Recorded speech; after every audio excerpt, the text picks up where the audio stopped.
I was at a tech mixer in San Francisco recently, and I ended up chatting with a founder who wore a hoodie and a very expensive watch. Within 5 minutes, he wasn't telling me about his successes. He was bragging about his disasters. He practically beamed as he listed off his Chapter 11 filings, describing how he burned through millions in venture capital like it was a badge of honor. To him, bankruptcy wasn't a failure. It was a battle scar. It was tuition. He truly believed that losing everything was just the necessary prelude to his inevitable redemption, a sign that he was brave enough to enter the arena. But then my mind flashed back to a conversation I had with a business owner in Munich a few years ago. When the topic of insolvency came up, the temperature in the room dropped. He didn't brag. He lowered his voice to a whisper, looking around as if he were confessing to a crime. He described a local colleague who went bust not as a bold risk-taker, but as a pariah, someone who had suffered a social death. To him, financial failure wasn't a strategic pivot. It was a stain on the family name that no amount of future success could scrub away. That stark contrast between the American who wears financial ruin like a medal of valor and the European who treats it like a permanent moral failing kept nagging at me. It felt like they weren't just operating in different economies, but living out two completely different ghost stories. It made me realize that the way we view your bank account isn't just about math.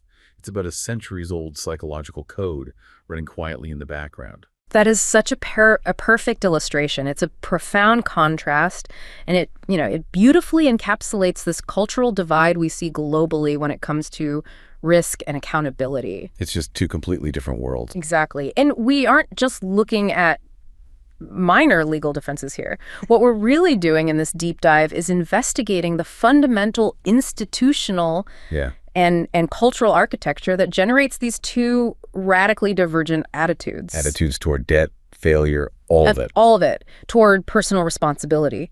It's really a conflict between two deeply embedded psychological systems. So it's like we're tracing the psychological DNA of money itself. The mission then is to really get under the hood of these historical forces, the religious ones, the legal ones, the sociological ones. Yes. That explain why a highly developed Western economy like the U.S. basically encourages the person who loses everything to, get right back up and try again. Immediately. While another, just as developed economy like Germany, makes that same failure a source of this enduring moral and social shame. Ostracization even, and that's precisely it. We are exploring the grand shift in Western society. It's this migration from an economic system that was at its root based on Protestant discipline, self-denial, and inherent guilt. Puritan code. A Puritan code. Oh, yeah. And it's moved to a system that's sustained by continuous consumption, by therapeutic self-fulfillment, and the absolute imperative of immediate satisfaction. Hedonism. The psychological code of hedonism. And understanding this shift is really the key to recognizing why advanced economies structure debt and social safety nets the way they do, which, at the end of the day, directly impacts your personal financial life, your mortgage, your credit score, and global policy. Okay, let's unpack this history then. If we're going to understand the Puritan code, we have to look at what came before it. Before the rise of industrial capitalism, what was the prevailing attitude toward labor and commerce in the West? I mean, was work ever considered a good thing? Far from it. That's a great place to start. When you look back at classical antiquity, there was a deep, a really widespread stigma associated with labor, especially with commerce. The word itself has a negative ring to it. It does. Well, the word labor, which comes from Latin, it carries the weight of toil, of hardship, pain, and fatigue. For the Greeks and Romans, generally speaking, work was considered a curse. It was fit primarily for slaves or, those on the lowest rungs of the social ladder. I remember reading that philosophers like Plato and Aristotle saw work for commercial gain as something that actually diminished you. It was seen as humiliating. It was. They believed that true virtue resided in the contemplative life, in civic participation, things like that. To engage in the marketplace, to work just for the sake of money, for commercial gain, that was viewed as corrupting. How so? Corrupting in what way? It was thought to limit the individual's ability to achieve true self-realization or to fulfill their civic duty. Your mind was occupied with base things, with numbers and profit, not with truth or the good of the city. And this belief, this stigma, it persisted for millennia. And that would naturally put a cap on any kind of aggressive economic striving, right? Yeah. If work is a curse, why would the elite, the people with the power to change things, ever engage in it? Why would they? It fundamentally capped the ideological engine. There was no glory in it. So if that was the prevailing psychological code for centuries, work equals curse, What on earth was the intellectual or theological shift powerful enough to overturn millennia of philosophy? Real. What created the necessary conditions for modern capitalism to even exist? Well, that change is the colossal intellectual and theological shift that Max Weber famously described, the Puritan Transformation. Right. As industrial society began to emerge, the institutions that shaped culture, the religious associations, these nascent organizations, schools, they all began preaching the profound virtue of hard work, not just its necessity, but its virtue, and the methodical, rational use of one's time. So this wasn't just about becoming more efficient to make more stuff. This was about injecting spiritual meaning into the mundane, into the everyday act of working. That's the core of it. How exactly did Puritan theology manage to transform work from a chore into a kind of spiritual calling? It did it through the concept of vocation.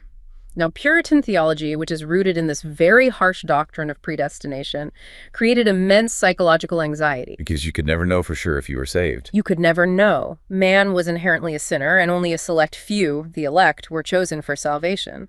So how could an individual ever know if they were among them?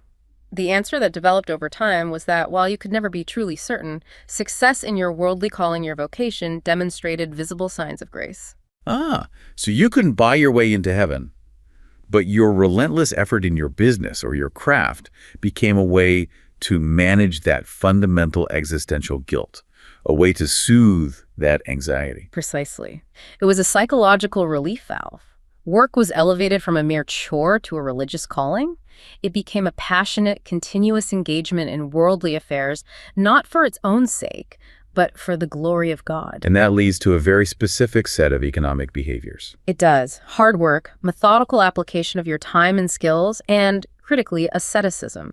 Because your effort was for God's glory, not for your own earthly pleasure, you couldn't just go out and spend the profits on luxuries. You had to save it, reinvest it. You had to. That would be a sign of vanity, of sin. So you had to save and reinvest. And this psychological framework, this potent combination of hard work, delayed gratification, and thrift was the absolute foundation for what we call capital accumulation. It's an incredible system. It's like it weaponized guilt for the purpose of economic expansion. And it was just wildly successful at dismantling the traditional local structures of pre-industrial society. It was nothing short of revolutionary. This disciplined, methodical use of time and capital.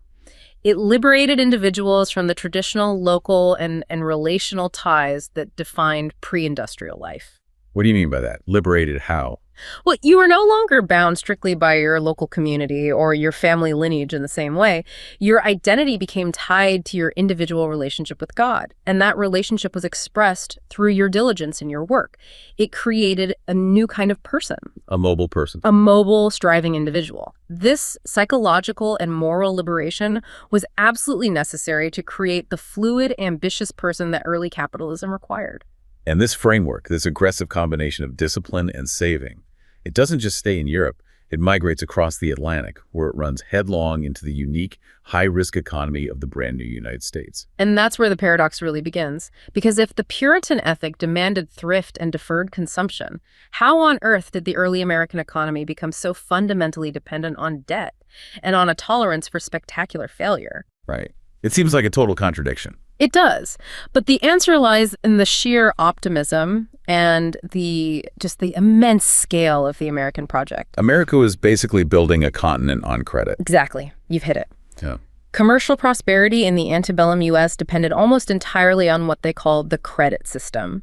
Americans were constantly expanding, building infrastructure, opening new markets, investing in new lands, all far beyond their immediate ability to pay. The entire economy was structured around borrowed money. It was, around promises to pay and a constant rotation of credit. Very few individuals, particularly merchants, could even dream of entering business without it. This just sounds inherently volatile. I mean, if the whole system runs on promises, financial panics, and widespread failures must have been baked into the cake. They were frequent and they were brutal. And this volatility generated an immediate, profound political and philosophical division in the young nation. Okay, so who are the players here? Well, on one side, you had the agrarians, influenced by figures like Thomas Jefferson. They clung to the traditional moral view. They saw extensive credit as a vice, and they viewed market capitalists and speculators as moral hazards, as parasites even. They sound like they're channeling Aristotle. They are. They believed that unlimited profits and boundless credit would upset the virtuous social order of the yeoman farmer. Even Benjamin Franklin, who was a huge proponent of hard work, still spoke highly of labor that brought real increase from the ground, comparing it to a continual miracle wrought by the hand of God. That's the classical conservative moral economy speaking. They wanted limits. They wanted stability rooted in physical assets, in land. Exactly. Versus the market capitalists, the Federalists, and later the Whigs. They argued that systemized credit was not a vice, but was the single characteristic that truly distinguished capitalism and was essential for national growth. For them, it was the engine. It was the engine of progress. They saw credit availability, coupled with a systematic, accessible means for dealing with financial failure, namely bankruptcy, as absolutely essential. So the political battle wasn't really about whether people would fail. Everyone knew they would. It was about how the system should handle those failures. Precisely. And as capitalism decisively won out, tolerance toward bankruptcy debtors became enshrined as an essential feature of successful American capitalism. It wasn't just a nice idea, it served a vital systemic function. What function was that? Well, when the inevitable panics hit, leniency softened the systemic problems. But more importantly, it unleashed a range of economic energies. It kept the machine moving. This is the genesis of the San Francisco founders' mindset, isn't it? Centuries ago. Bankruptcy is a necessary mechanism for growth. It's an economic necessity institutionalized very early on. The bankruptcy discharge encouraged these high-risk entrepreneurs, the high flyers as they were called to redouble their efforts after failure rather than being financially and morally crippled for life. It fostered what we now call creative destruction. That's a perfect way to put it. The system basically said, we need you to take enormous risks to build this nation, and we accept that failure is the inevitable cost of that ambition. So there was a compromise. A critical compromise between populist interests, who wanted relief for honest debtors, and creditor interests, who of course required a system that maximized their recovery. The result was a surprisingly forgiving legal structure that prioritized the speed of re-entry into the market over moral judgment or long-term punitive measures. In other words, the psychological code of early American commerce became, ambition is a virtue, and failure is just a temporary setback. It's a fee you pay for participating in the great experiment. It was a conscious political decision to value entrepreneurial velocity over moral rigor. The availability of discharge, as long as the debtor was basically honest, it promoted commercial development and gave the debtor every incentive to cooperate and just start over. It was fundamentally non-punitive, even in its earliest forms. Okay, let's connect this. The Puritan ethic was this incredible psychological engine. It demanded discipline and saving to fuel industrial capitalism. But Weber himself noted the paradox. Once the machine was built, once this iron cage of rationalized bureaucracy was in place, the spiritual necessity, it just evaporates. It becomes redundant. The system becomes a self-sustaining technical cosmos. So what replaces the disciplined, guilty Puritan as the psychological foundation of the advanced economy? That is the crucial sociological turning point. The system of rational efficiency, as you said, it outgrows its own spiritual justification. Sociologists like Daniel Bell and Zygmunt Bauman argued that mature consumer capitalism started to shed its Puritan spirit entirely. Spirit just disappears. It withers away. As we transition to post-industrial societies, these knowledge economies centered on services and consumption, the work-oriented culture that dominated manufacturing weakened significantly. Capitalism abandoned its religious moral justification, leaving behind this hollow, efficient structure. So the demand for delayed gratification dies. What takes its place? What fills that vacuum? Hedonism, immediate satisfaction. Bauman argued that the driven Puritan, the diligent accumulator of capital, has been replaced by the consumer, who is the polar opposite in every way. The cultural justification for economic activity shifts from producing and saving to consuming and experiencing. And what happens internally? What happens to that Puritan engine of guilt? It is replaced by anxiety. Bell observed that the entire structure of traditional morality was supplanted by the framework of psychology and therapy. The existential guilt that drove that ascetic self-denial and methodical hard work is exchanged for anxiety, the perpetual fear of not measuring up, of not having enough, of missing out on the experience. And this is exactly where Christopher Lasch comes in with his devastating critique of modern man. We're moving from the accountable, if anxious, Puritan to the isolated, perpetually anxious narcissist. Absolutely. Lasch saw the ideal type of the new economic man as the narcissist. And the narcissist's core trait isn't the guilt that motivated the Puritan, it's anxiety and a profound sense of emptiness. So this person lives for what? What drives them? Immediate recognition, affirmation. They reject the competitive, long-term, delayed gratification ideologies of the past. Lasch argued the narcissist cannot maintain commitment or sustain deep relationships. They seek external validation through these fleeting moments of status and acquisition. So the system perfectly utilizes this anxiety. Instead of telling you to work hard to prove your worthiness to God, it tells you to consume immediately to alleviate your internal stress. And prove your worthiness to society through what you own, what you wear, where you travel. And that profound shift in the psychological code, it must require a new method of cultural maintenance, right? If guilt is replaced by anxiety, then discipline has to be replaced by something else. By forgiveness. And this brings us to the rise of what's called the remissive and therapeutic culture. Tell us more about this remissive man. This sounds like the cultural machinery that enables the San Francisco founder to see bankruptcy as just a harmless learning experience. The remissive culture is fundamentally anti-moralist. It's anti-Puritan. Its defining necessary characteristic is the comprehensive forgiveness of all guilt. The remissive man is fundamentally a hedonist who is seeking comfort, peace of mind, and the immediate release of internal tension. So if you feel bad about your debt, or a business failure, or even ethical lapses, the response is no longer moral discipline or repentance. Yeah. It's psychological intervention. It's therapy. Precisely. The psychoanalysts, the therapists, the cultural healers of the post-industrial age, they advise the forgiveness of self and the removal of guilt as the primary path to well-being.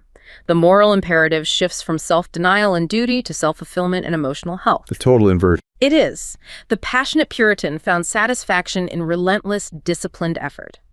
The remissive consumer finds satisfaction and comfort and is culturally encouraged to release all internal constraints, including moral and financial ones. That's a huge claim, though, that the fundamental value system of advanced economies is actively shifting away from the very values that created them. Is this just academic theory, or do we have clear data that supports this cultural erosion? We have substantial empirical validation, particularly through the World Values Survey, the WVS. It's a massive, long-running project. And what does it show? The WVS provides a cross-national snapshot of values. And when we analyze this data across countries classified by the Knowledge Economy Index, the KEI, which is a good measure of a country's shift toward a post-industrial service and high-tech economy, the pattern is, frankly, undeniable. Okay, so what are the primary findings regarding those old Puritan values? We see a consistent and dramatic decline in several core values as countries move up that KEI scale as they become more advanced knowledge economies. First, overall religiosity and confidence in religious institutions. They decline sharply. That makes sense. Second, the importance of work for mere survival decreases. But critically, we see a significant decline in the explicit, measurable Puritan values when parents are asked what qualities are most important for children. What specifically are they not prioritizing anymore? The big ones: thrift, saving money, and hard work. Wow. So thrift and saving money, the absolute cornerstones of capital accumulation, are explicitly being deprioritized, and societies become wealthier and more advanced. It's fascinating, isn't it? And it reflects the changing nature of the economy. In a post-industrial knowledge economy, capital accumulation isn't necessarily driven by individual saving and deferred gratification in the same way it was during the Industrial Revolution. It's driven by finance, by venture capital. By intellectual property, institutional investment. Therefore, the psychological incentive mechanism shifts. Parents in these knowledge economies, they start to prioritize self-expression, imagination, tolerance, and independence, the very values required by the creative class to succeed in intellectual and service-based roles. So the data confirms it. The cultural code of the advanced economy rewards and promotes the self-expressive, individualistic person, while the thrift-driven, disciplined Puritan ethos has become culturally obsolete in these societies. That's the ultimate sociological twist in the story. The spirit of ascetic capitalism hasn't vanished from the globe. It has simply migrated. The intense emphasis on thrift, saving, and hard work is now most strongly endorsed by newly industrializing societies, often in Asia and parts of the Muslim world.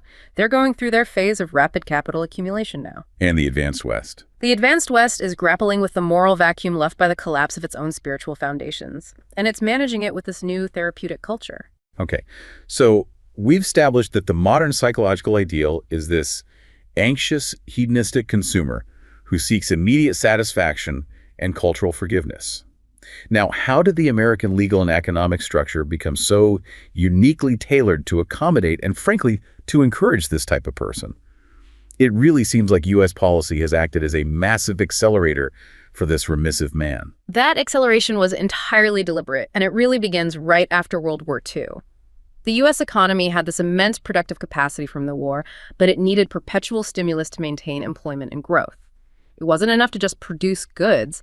They needed to reshape the culture itself to ensure continuous demand. They needed to convince people that consuming wasn't just okay, but that it was a moral good, a patriotic duty even. Exactly. There was an influential consulting report from that time that announced that the greatest challenge facing the economy was convincing consumers that the hedonistic approach to life is a moral, not an immoral one. That's just incredible to state it so baldly. Consumption became patriotic.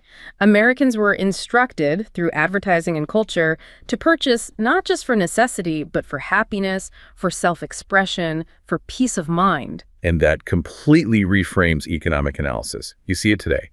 Policy consistently promotes spending over saving. If the stock market dips, what's the first thing policymakers do? They panic and tell consumers to open their wallets to stimulate the economy. And this structural imperative to consume, it persists today, despite all the attendant financial risks.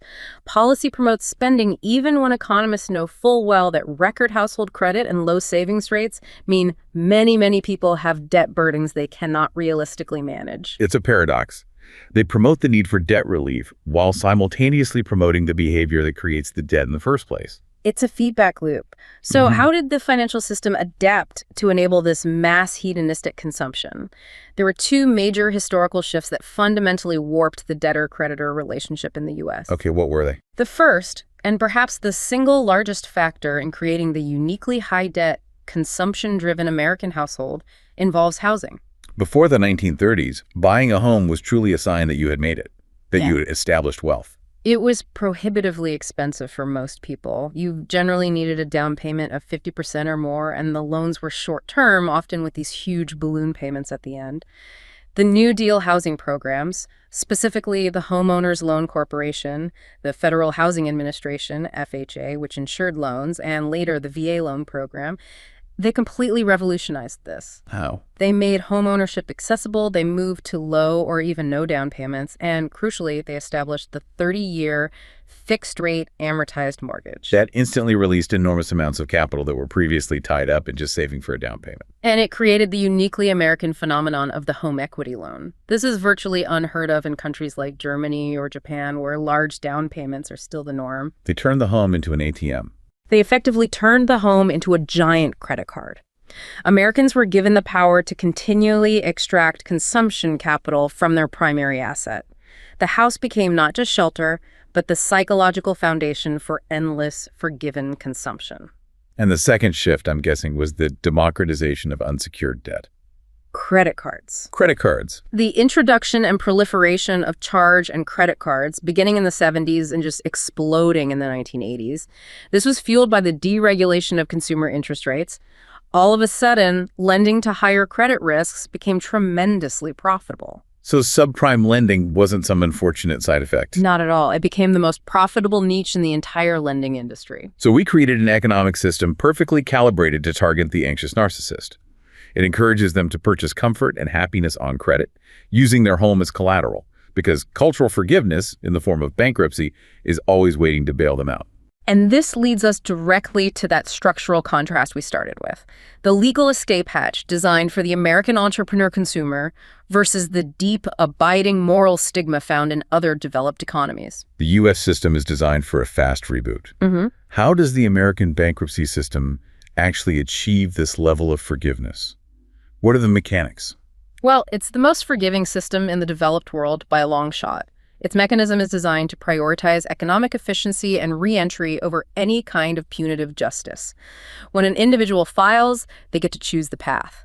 Chapter 7, which is an immediate discharge of unsecured debts, or Chapter 13, a repayment plan. The debtor chooses, not the creditor. The debtor chooses. The system is non-interventionist, and it strongly encourages the debtor to get back into the economy as fast as possible. And research shows this isn't just a theory. States with high asset exemptions, allowing debtors to keep more of their wealth even after filing, they consistently demonstrate the highest levels of entrepreneurship. But bankruptcy isn't just a legal procedure, it's an economic incentive mechanism. Absolutely. And this principle extends even more powerfully to corporations through Chapter 11, the corporate reorganization chapter. The founding rationale is incredibly simple. The enterprise is worth more alive than dead. It's pragmatic. Very. It allows the business to restructure its debts and emerge from failure, hopefully paying creditors more over time than a quick liquidation would yield. But the truly radical concept, the one that makes it so uniquely American, is what happens to the leadership, the people who are running the company into the ground. Yes.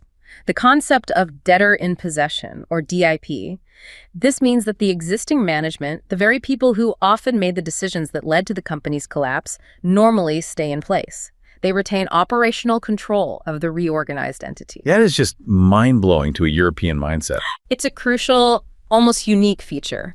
It fundamentally divorces management failure from personal or professional consequence. It grew out of necessity during early railroad reorganizations, and it is explicitly non-judgmental. The Supreme Court called the Bankruptcy Act a sturdy bridge over financially troubled waters. It's not a moral tribunal. And that is precisely what allows the San Francisco founder to view his Chapter 11 filing as tuition. He faced no personal consequence other than maybe a temporary credit dip, got to keep running the show. Now, how does that DIP concept land in Europe? It meets profound cultural resistance and lag. In the UK and much of Europe, insolvency is still a major source of personal and social embarrassment. The attitude is rigid: once a bankrupt, always a bankrupt. Executives are professionally shunned, often banned from boardrooms, and the stain on their reputation is lasting. Even when the laws change. Even when governments have tried to introduce more American-style laws to encourage risk-taking, cultural change is painfully slow. Can you give us a concrete example of that cultural override? A great one is from Germany. German law was reformed to allow for processes similar to DIP to encourage reorganization. However, there is a deep, abiding cultural distrust of allowing the management that failed to retain control. It just goes against the grain. What happened? When a company called Holtzmann Construction attempted the first high-profile German DIP case under this new regime, the political and cultural establishment was so opposed to the concept, viscerally opposed, that the German government found a way to bail the company out entirely, effectively preventing the precedent-setting case from even proceeding. Wow. So the moral code overrode the economic law. The German moral code, which values stability, creditor certainty, and responsibility, completely rejected the American efficiency mechanism. And if we look further east to societies rooted in honor and shame, the stigma must be astronomical. It is. In East Asia, Japan, and China, strong shame cultures prevail. Not paying your debts is an intensely shameful event, leading to social isolation and permanent reputational damage. I've heard stories about this in Japan. In Japan, the cultural avoidance of financial failure is so pervasive that studies have shown that suicide rates are roughly double the U.S. rate, with many individuals preferring suicide over filing for bankruptcy, even when the legal statutes are theoretically favorable. The personal failure is internalized as an unrecoverable moral failing. And in China, is it similar? In China, the focus is on assessing responsibility. The system often allows for criminal sanctions against individuals deemed responsible for poorly managed enterprises. Bankruptcy isn't just an individual failure. For state-owned enterprises, it can be viewed as a failure of the state itself. The American system of non-judgmental fast-track failure is just fundamentally incompatible with these deep-seated societal codes of honor, accountability, and collective responsibility. Okay, so we've seen the cultural psychological code shift from the disciplined Puritan to the anxious, forgiven hedonist.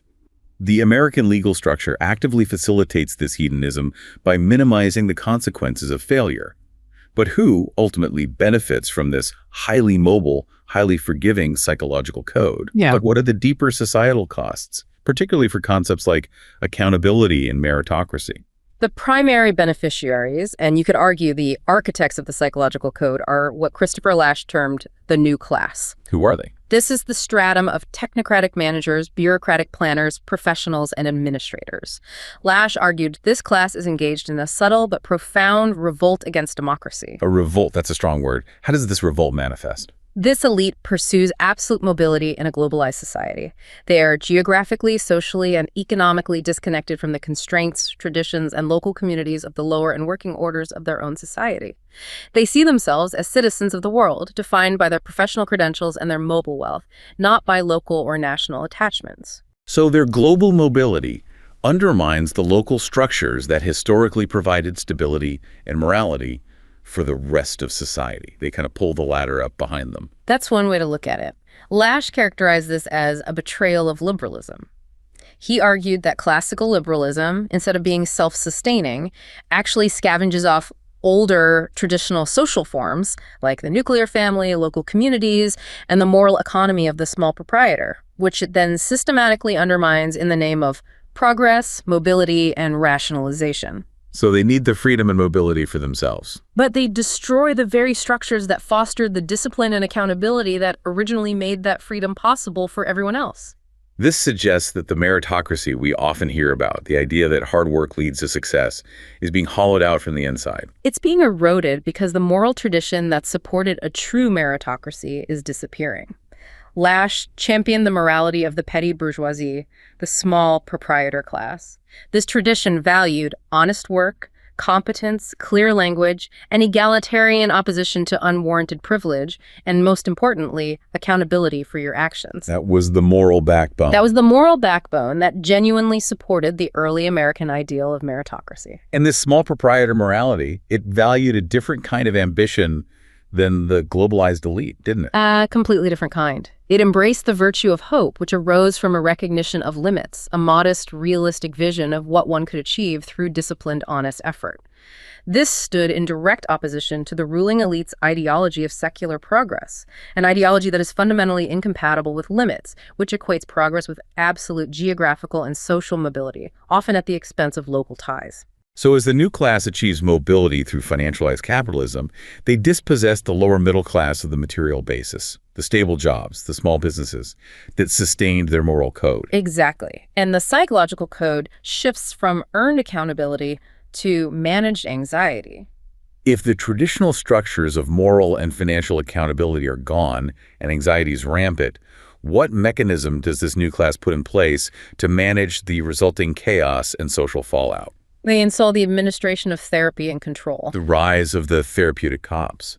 How did the helping professions transition into becoming the primary engine of social control? Well, the helping professions, social workers, psychologists, bureaucrats, they became the engine of therapy, transforming the state into the social worker state. This class is armed with immense administrative and often judicial power to reorganize personal and family life. They step into the vacuum. They step into the vacuum created when consumer capitalism and elite mobility dismantled traditional structures like the extended family and tight-knit local communities. Lasch argued this breakdown wasn't the result of abstract social forces. It was the direct intervention of professional planners and policymakers. And their primary tool is what you called the rhetoric of therapy. This is a crucial concept identified by a scholar named Dana Cloud. A pervasive set of political and cultural discourses adopted by politicians, corporate managers, the media, journalists, everyone. It uses the lexicon of psychotherapy, healing, coping, adaptation, resilience, and applies it to contexts of social, political, and economic conflict. What's the real function of this rhetoric? I mean, why is healing the preferred cultural discourse over, say, justice? Because the core function is to encourage individuals to focus inward on their private lives and their self-absorption, rather than focusing outward on reforming flawed social and political power systems like systemic economic inequality or the ravages of globalized capitalism. Yeah. So instead of demanding systemic change when a factory closes and devastates a town, the workers are encouraged to attend a seminar on coping with job loss or developing resilience. Exactly. It's a highly sophisticated mechanism for diverting collective resistance. It translates systemic, social, and economic problems into the language of individual psychological deficits and personal healing. It puts the blame on the victim. It persuades the working class and the marginalized that they are individually responsible for their plight and that the solution lies in adaptation, not in reforming the system that broke them. The language of personal responsibility, which was once the virtue of the Puritan work ethic, is now weaponized by the administrative state to depoliticize systemic failure. This managerial therapeutic state. It sounds like the logical, perhaps terrifying conclusion of a rationalized industrial society. It brings us right back to Weber's famous metaphor of the iron cage. It aligns perfectly. The therapeutic state is a manifestation of Weber's iron cage of bureaucracy. A technically ordered, rigid, and ultimately dehumanized society based on relentless teleological efficiency and rational control. Weber was deeply pessimistic about this. He described the rationalization of social order as leading to a polar night of icy darkness. So the Puritans started out seeking spiritual freedom through their work. And ended up creating a prison of instrumental rationality. It's the ultimate paradox. It is. Weber said the Puritan intended the care for external goods to be only a light cloak, which can be thrown aside at any moment. But fate decreed that this cloak should become an iron cage. An institutionalized capitalism where the individual is forced into narrowly defined specialization, relentlessly striving for rational efficiency, but completely divorced from any higher meaning. And this system, which demands this rampant predatory individualism, the narcissistic consumer, it requires an ever-expanding bureaucracy to clean up the mess. It requires an ever-expanding, technically sophisticated bureaucracy to manage and constrain the social consequences of that liberated, anxious self. So we created the freest possible financial structure, the American system of forgiveness. But the price is the loss of genuine freedom and choice under this sophisticated administrative control. That is the consequence of living in the iron cage. Bureaucracy, while intended to be rational and objective, tends to undermine true human freedom and democracy in the long run. We are placed into a system of relentless rationalization and control, where the choices we think we are making, like taking on a new line of credit, are often just predicted, managed consequences of the psychological code that runs beneath the entire economy. We've tracked the psychological code of money across centuries. From the Protestants' vocational guilt, which required ascetic discipline to fuel industrial capitalism, to the modern consumer's therapeutic anxiety, which is managed by a massive social worker state and enabled by uniquely forgiving legal systems in the United States. The deep divide in the valuation of financial failure, a badge of honor in San Francisco, a moral stain in Munich, is not merely about economic law, but about which cultural ghost story a society is currently forced to live by. And in advanced Western societies built on the knowledge economy, the traditional spirit of capitalism, thrift, diligence, accountability has functionally migrated. It's now found in newly industrializing nations. The advanced economies, while celebrating self-expression and leisure, find themselves trapped between the relentless imperative of endless consumption and the psychological need for total, continuous forgiveness when that consumption inevitably leads to individual and systemic failure. This state of constant psychological management, it necessitates the perpetual expansion of the therapeutic bureaucracy. While work remains absolutely essential for survival in every economy, it is no longer widely seen as a necessary vehicle for virtue or salvation in the West. The tension that defines our era now lies between the individual who is culturally encouraged to shed all internal constraints, to consume, fail spectacularly, and be immediately forgiven through therapeutic discourse, and the vast network of the bureaucratic institutions, the iron cage, that must continually expand its scope of administrative and psychological control to manage the unpredictable, often disastrous social consequences of that liberated narcissistic self.